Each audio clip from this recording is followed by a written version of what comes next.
In case you missed it, in my last episode we built this automated kelp farm with a super smelter on the side to dry the kelp, and it is working perfectly fine, but it's gonna give me more kelp than I actually need for my base, so I've decided to open a shop, and that's where we're going now. We're going to the commercial area, the place I actually hate, to join capitalism and open my own shop. I believe there is a conspiracy out to kill me, to get my first death, because that is 1, 2, 3, 4, 5, 6 creepers in the area. Sir? There is definitely some conspiracy going on here. The first reason I hate the commercial district is because it expanded so quickly.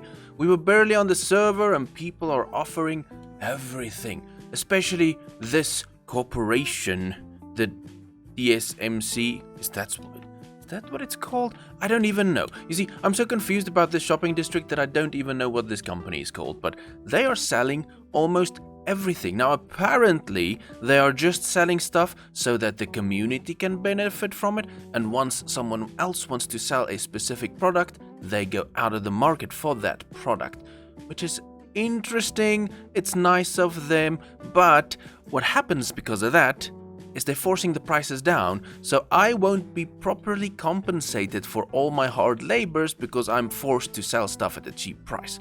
It does benefit the consumer, but it doesn't benefit the seller and my hard labor. How am I supposed to feed my family? And that is why we're opening our first shop, because we need to keep up with all of these crazies and all their shops so quick. Doesn't make sense so fast. Can't we just hang around and smell the roses for a second? Mr. Yu? Is that too much to ask? Can't we just look at me when I'm talking? Look at me! Can we just smell the roses for a second and not just be capitalist pigs? No. I did not mean anything. I'll walk away.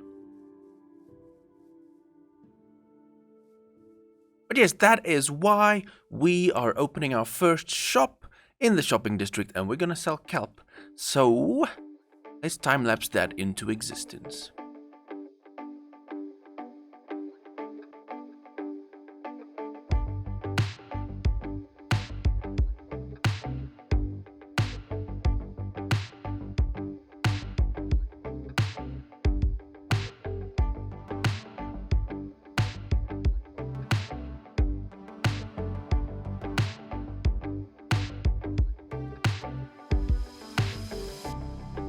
I am so happy with how this shop turned out. I love this design, and this is the first glimpse of my color palette for my base.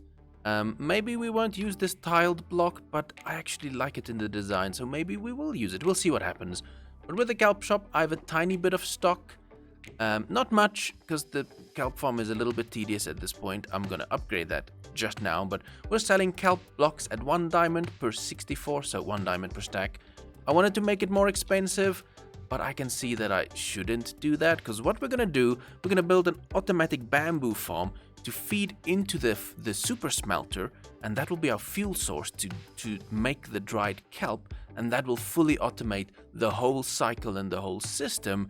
And having that fully automated means we have infinite stock, so it's not hard to stock this shop. So speaking of bamboo farms, let's head back over to the kelp farm, and I think we're gonna call that our industrial area from now on, but we'll go back to the industrial area and start working on this bamboo fuel farm. Oh. Hey, KV. Hello. Don't mind me. How you doing, dude? I'm just sneaking through, heading to my base. Oh, wait! Before you go down, I did a little something for you. You know, I'm a nice guy. I like to help people out, as they say, and yeah. So this little gray path, would you like to guess where it leads to? Gray is kind of my color, so are you bribing me? No, KB, I am not bribing you. You know, I built the carpet path so that we could all be more interconnected. We could all go to each other's bases easier, find each other easier, with no real danger. and I realized that you were one of the last few people without one. So I went ahead and I moved your portal up to the nether roof. I hope you don't mind. And yeah, I was just finishing up your path. So yeah, I mean, that's that. No bribery, nothing like that involved. Oh, that is. I'm gonna hate saying this. It pains me, but that is actually helpful. Yeah, Um, it's, One thing though, Puff wanted uh-huh. to do it. He's trying to earn trust Oh, with me, and he wanted to do it. well, I'll tell you what, me and Puff are actually business partners. We're good friends. So if you're earning trust with me, then you're earning trust with Puff. You know? I can vouch for him. He's a great guy. And if you can trust me, then you can trust him. As long as the two of you sort that out, it's none of my business. This kelp farm is going to be crazy once we have a proper fuel source, and that's what we're gonna work on now. I just love having this mower automated flying machine going through the farm.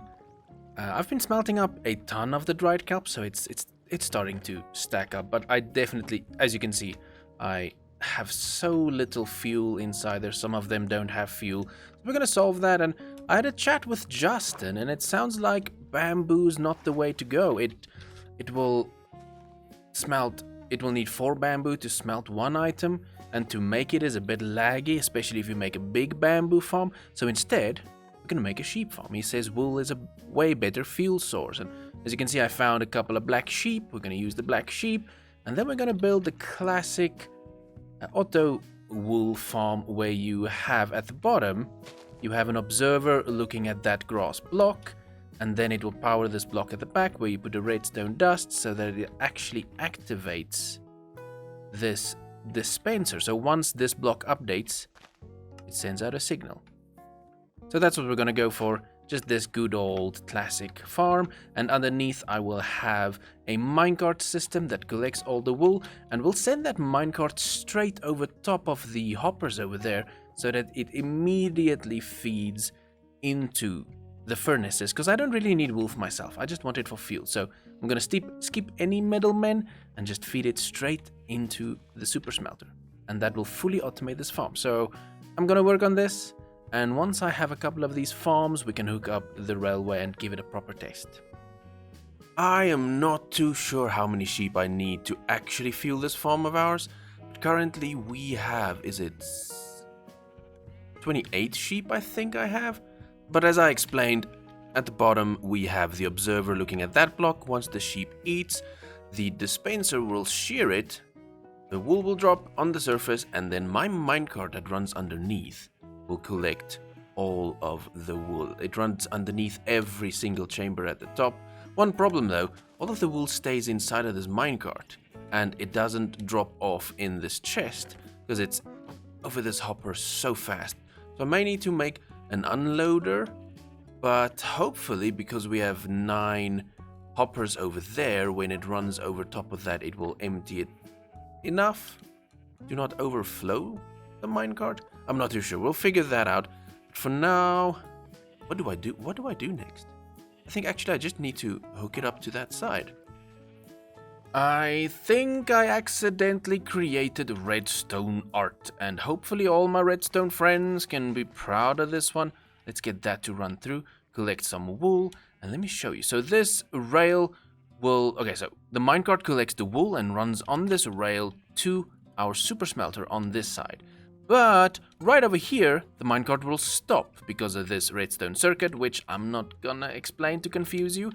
Basically an unloader, which then, once the minecart is over there, it will automatically stop that minecart on that spot as well, because this power goes away.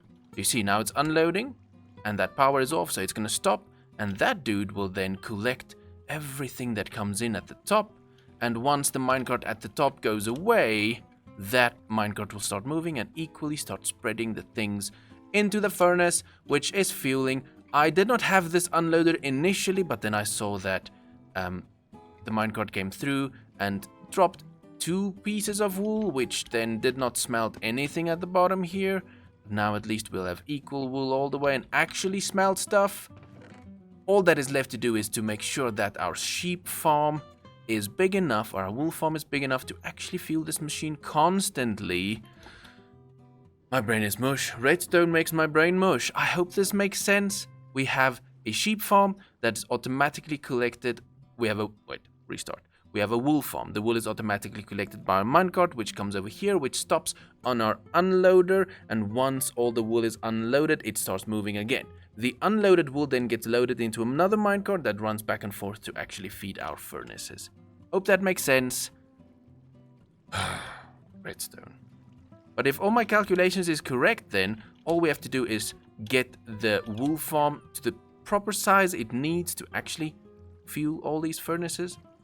And then this farm is done, and it is set, and we just need to decorate.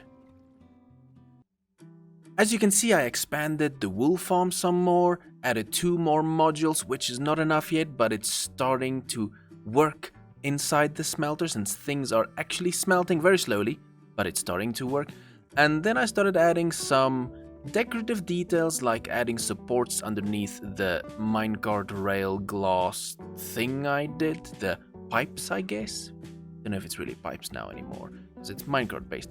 And the last thing I tested was to add a road in, but I ran out of deep slate, and unfortunately I don't have any time left to go search for some more. Because it is time for me to wrap up this episode. At least we are so close to having a fully automated kelp farm with auto fueling from the wool. I just need a little bit more wool, but I'll do that off camera. I expanded a tiny bit more. But that is going to do it for this episode. I do want to remind you that all of the other AfterLife members, they will be linked down below. You're welcome to go check out their work. And we also have an application event, so if you think your content is on par, you're welcome to check in on that. Be sure to follow all the steps in that application video, but you're welcome to apply there. But yes, that's going to do it for this episode. So thank you so much for watching, and I'll see you next time.